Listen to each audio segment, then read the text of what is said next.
सभी देशवासियों को मेरा नमस्कार। हम अपनी सेवाएं चालू करने से पहले, शुरू करने से पहले परम पिता परमेश्वर को याद करते हैं और अपनी गौ माता को याद करते हैं। हम सब ध्यान में रखते हुए अपना कार्य करते हैं, परम पिता परमेश्वर को और गौ माता को, क्योंकि हमारी जो चिकित्सा है, हमारी जो सेवा है, हमारे देश से गौ माता के गौमूत्र से जुड़ी हुई है।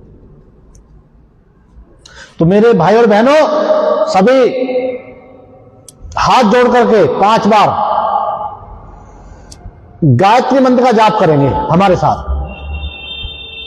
कमर सीधी करो, आंखें बंद कर लें। ओम भूर्भुवः स्वः तत्सवितुर्वरेण्यं भर्गो देवस्य धीमहि धियो यो नः प्रचोदयात्। ओम भूर्भुवः स्वः तत्सवितुर्वरेण्यं भर्गो देवस्य धीमहि धियो यो नः प्रचोदयात्। ओम भूर्भुवः स्वः तत्सवितुर्वरेण्यं भर्गो देवस्य धीमहि धियो यो नः प्रचोदयात्। ओम भूर्भुवः स्वः तत्सवितुर्वरेण्यं भर्गो देवस्य धीमहि धियो यो नः प्रचोदयात्। ओम भूर्भुवः स्वः तत्सवितुर्वरेण्यं भर्गो देवस्य धीमहि धियो यो नः प्रचोदयात्। अब 3 बार ओम का उच्चारण करेंगे। अंदर लंबा गहरा सांस लेते हुए 3 बार ओम की ध्वनि के साथ बाहर छोड़ेंगे।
सभी को सादर नमस्ते। मैं रोग मुक्त पंचगव्य संस्थान में आप सभी का स्वागत करता हूं और हर दिन की तरह हम अपनी सेवाएं शुरू करने से पहले परम पिता परमेश्वर को, गौ माता को ध्यान में रखते हुए अपनी सेवाएं शुरू करते हैं। मेरी कोशिश रहती है, मेरा प्रयास रहता है, मैं हर रोज लाइव आने का प्रयास करता रहता हूं और आपको लाइव के माध्यम से दिखाता हूं। मैं कोई दिखावे के लिए सब नहीं कर रहा हूं।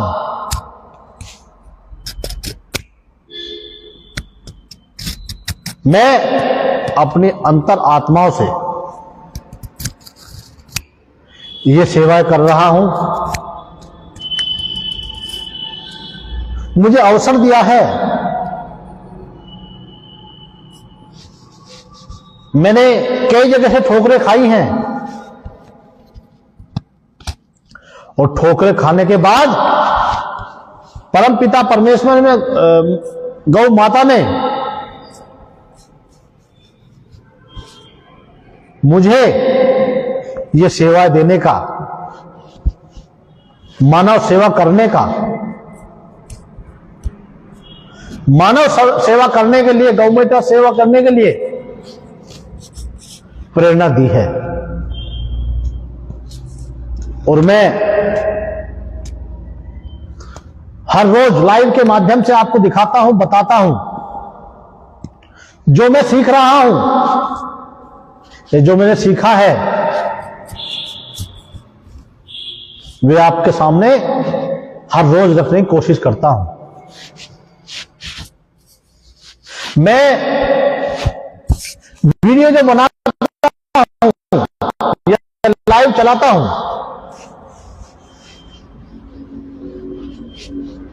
वो सब हम कैसे स्वस्थ रह सकते हैं,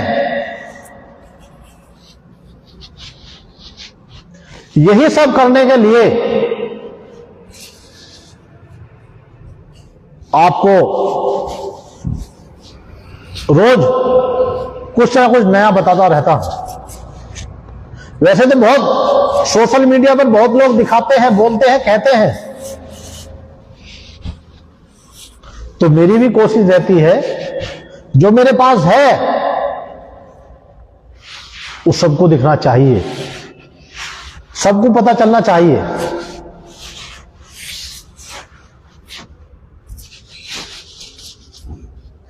हमारी जो चिकित्सा है, हमारी जो देसी गाय है,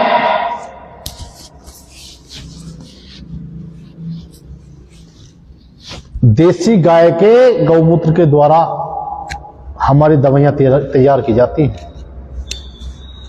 मेरी कोशिश रहती है, मेरा प्रयास रहता है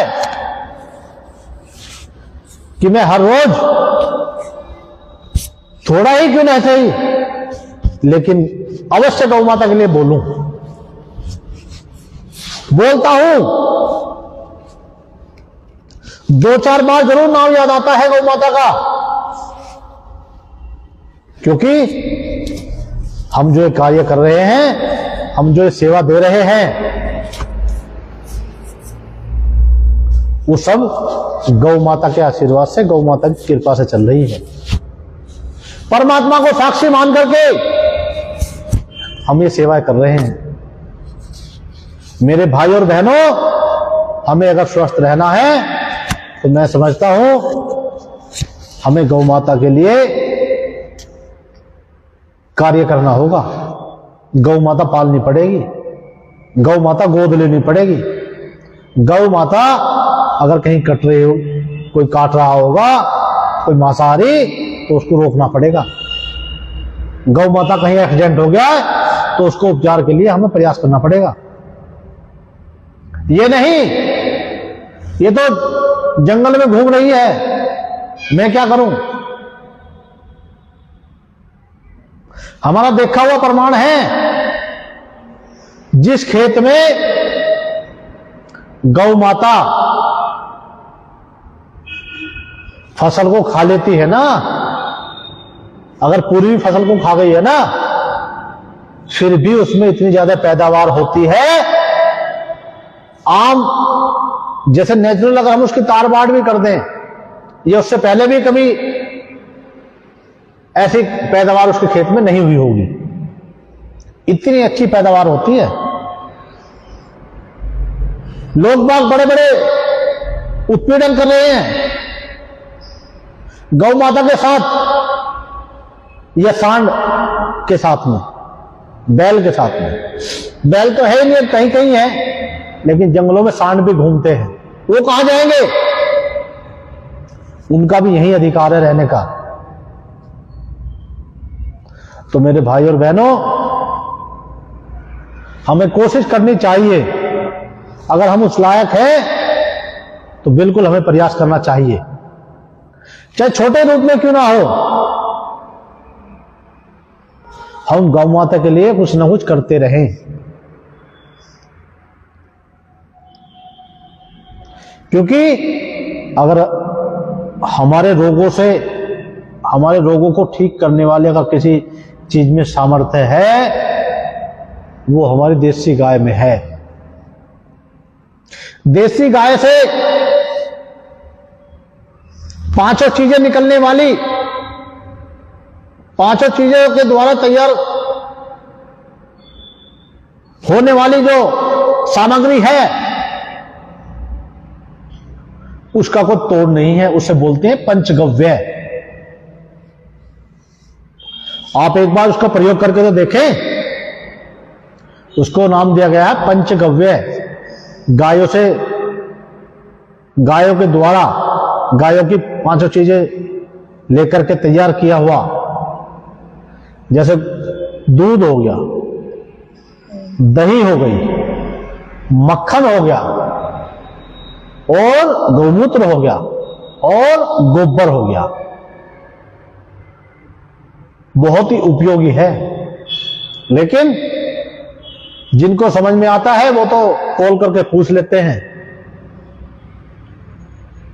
बहुत ही गुणकारी औषधि बन जाती है पांच चीजों को मिला करके। उसको नाम दिया गया है पंचगव्य। मेरे भाई और बहनों, हम अनाप शनाप खा रहे हैं अस्वस्थ रहने के लिए, केवल अपनी जीभ का स्वाद के लिए।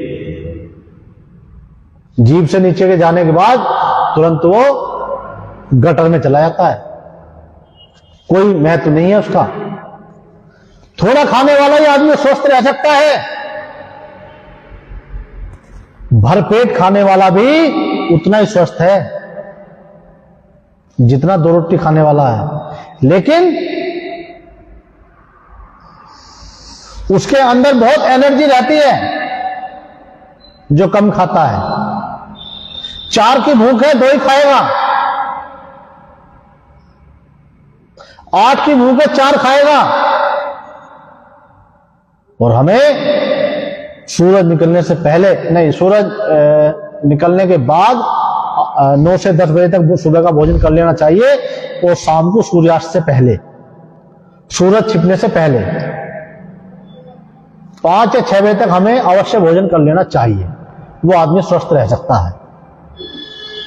और हम गलत चीजों को प्रयोग ना करें, अच्छी अच्छी चीजें खाएं, अच्छा घी तेल खाएं। मैं समझता हूं हम स्वस्थ अवश्य रहेंगे। तो मैं आज छुट्टी का दिन होता है, संडे का, सरकारी छुट्टी होती है, स्कूलों में छुट्टी रहती है। मेरे पास में जो मेरे साथ में बैठा है, ये मेरा बड़ा बेटा है तेजस। तो मैं आज इसको भी साथ लेकर के आया हूं। वहां तो घर पे तो खेल कूद में मस्ती करते हैं, मगर साथ में रहेगा, कम से कम एक ही दिन सही कुछ अच्छा सीखेगा, कुछ अच्छे विचार सुनेगा। मुझको भाइयों ज्यादा ज्ञान नहीं है, लेकिन जितना है बहुत सही ज्ञान है। क्योंकि हमारी कोशिश रहती है भूल से भी कोई अनर्थ ना हो जाए, कोई गलत हमारे हाथों से कार्य ना हो जाए। मैं इनको भी, बच्चों को भी समझाता हूं कि हमें अच्छे कार्य करने होंगे, और हमें खुद को स्वस्थ रहने के लिए सात्विक खान पीन रखना होगा। ये बेटा मेरा कहता है पापा मैं मलाई नहीं खाऊंगा। मैं बोलता हूं बेटा मलाई जरूर खाओ, अभी मिल रही है,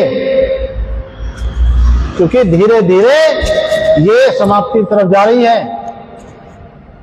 पहले हम सबके घरों में गाय हुआ करती थी, इन बच्चों को आजकल गाय का दूध अच्छा लगता है। मैं बोलता हूं गाय का पियो, नहीं पापा हमें तो भैंस का अच्छा लगता है। मैं समझाता हूं इनको, तब ये लोग पीते हैं। धीरे धीरे बुद्धि आ जाएगी, ज्ञान आ जाएगा तो सारी चीजें समझने लगेंगे। अभी तो बचपन का सफर है इनका, अभी इनको अच्छा खान पीन और पढ़ाई, यही दो वो हैं इनके कंधों में भार, खेलकूद। क्योंकि हमारे बच्चे को स्वस्थ नहीं होंगे तो उनका सर्वांगीण विकास कैसे होगा? हमारा खान पीन ठीक नहीं होगा तो उनका सर्वांगीण विकास कैसे होगा? तो भाई और बहनों, अपने बच्चों को अच्छे से पढ़ाएं, अच्छे शुद्ध सात्विक खिलाएं और अपने माँ बापों का, बड़े बुजुर्गों का सेवा करें। मैं समझता हूं कहीं भी किसी तीर्थ पर जाने की जरूरत नहीं होगी।